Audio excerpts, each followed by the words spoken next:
This is the Depth Mystic Community Podcast, Episode 2.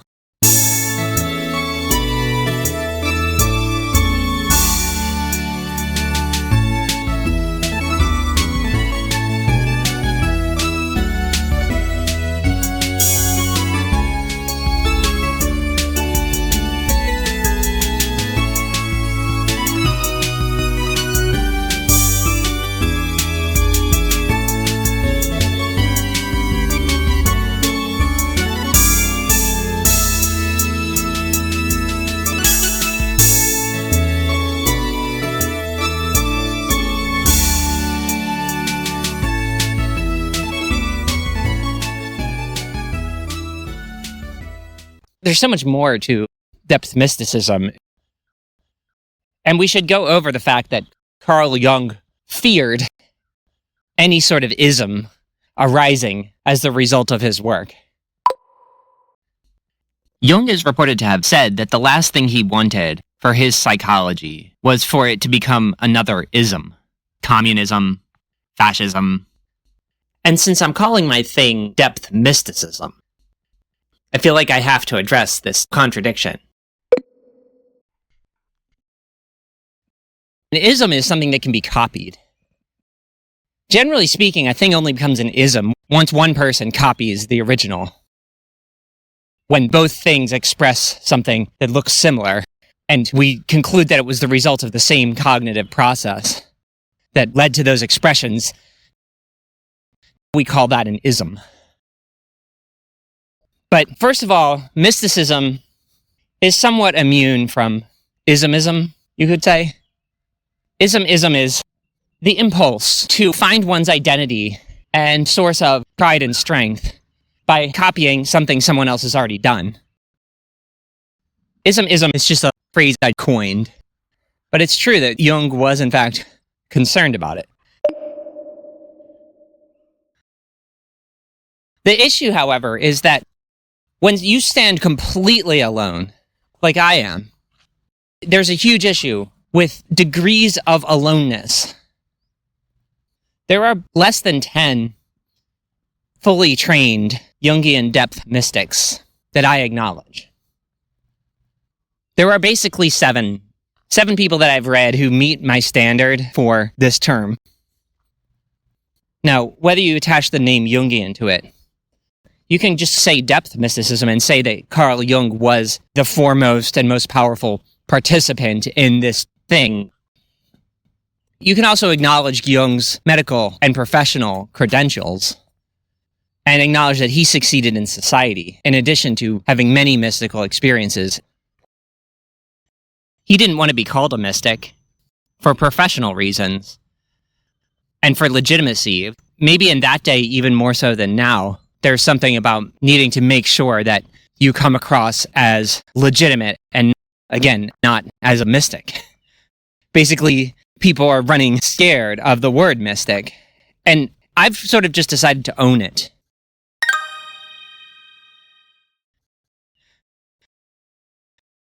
So the ism that I'm talking about with depth mysticism is a general religious impulse that I can identify, at least in its initial form, in Johann Wolfgang von Goethe's Faust.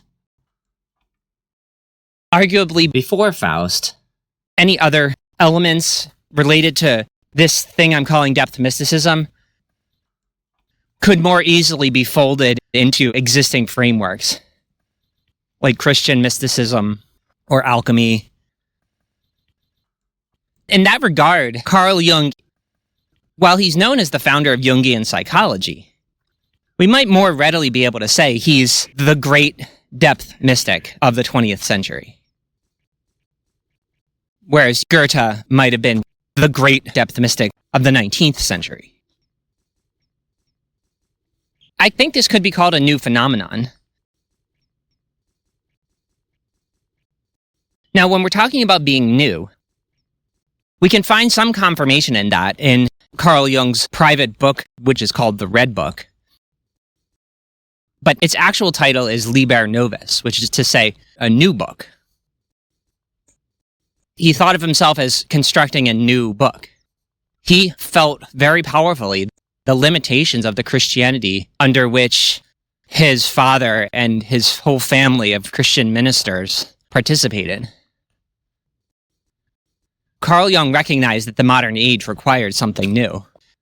So he wrote this book called Liber Novus. And it is another incredible expression of the complexity that I call depth mysticism. For me, embracing the title of mystic is rather easy because from a very early age, I was unable to connect into the credential granting mechanisms of society, up to and including Jungian psychotherapy. And so I'm a complete outsider. There aren't really that many labels an outsider can give himself that are going to attach to the things that I want to attach to and avoid the things that I'd like to avoid. You could say that somebody who's never really hooked into society is not worthy of being listened to because he's never proved that he is good in society. People are less willing to believe people who don't have credentials. And that's definitely a burden that I'm going to bear, probably forever. Except, what if you have your doubts about the authorities that grant these credentials in society? What if your integrity requires you to not pursue such credentials on account of your suspicions that these authorities are not legitimate?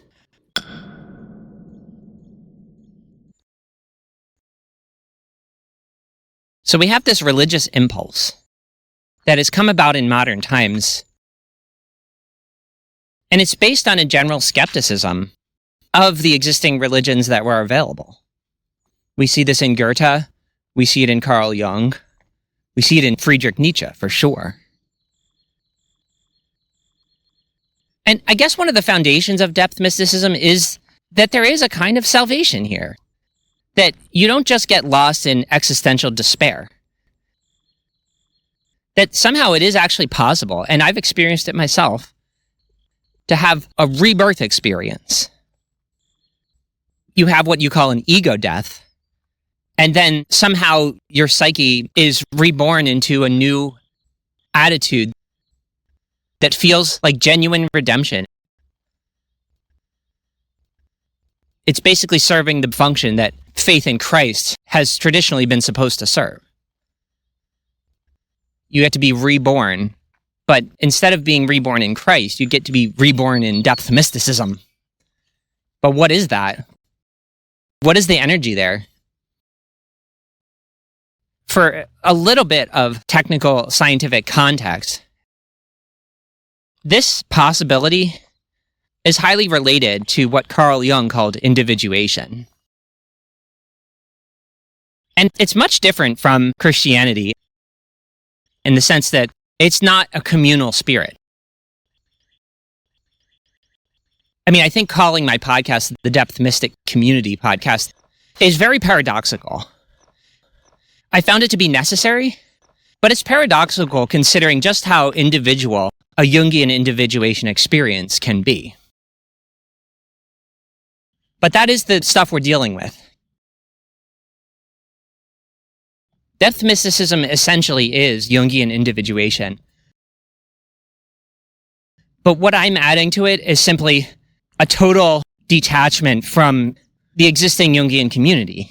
You know, my individuation happened without the help of any Jungians. I mean, it was ignited by Joseph Campbell. I have to give credit to Joseph Campbell. But what I mean is, I didn't have an active relationship with Joseph Campbell. I just saw him on a TV screen and obtained one of his books.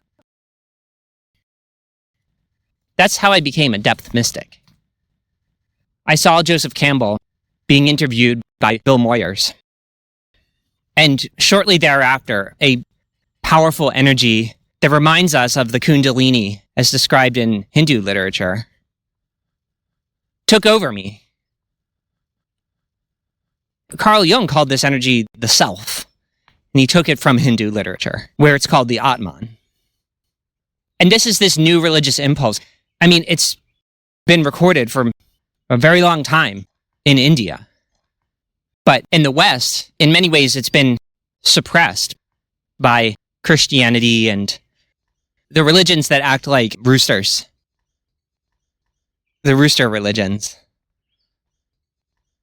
If you've ever seen a rooster and looked at how it behaves, it will tolerate no other roosters, and it will demand that the other rooster be eliminated. That's the essence of the rooster religions. And generally, they have characterized our Western civilization.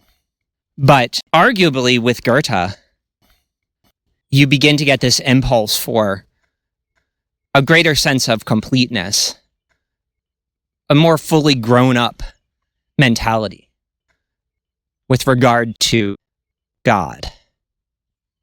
And yes, I am accusing the rooster religions, Judaism, Christianity, Islam, and all the other religions whose God insists on himself to the detriment and expense of every other possible deity, of causing an incomplete psychological mentality,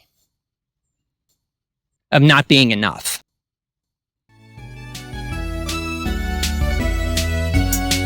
So that'll be it for episode 2 of the Depth Mystic Community Podcast. I hope to see you in episode 3.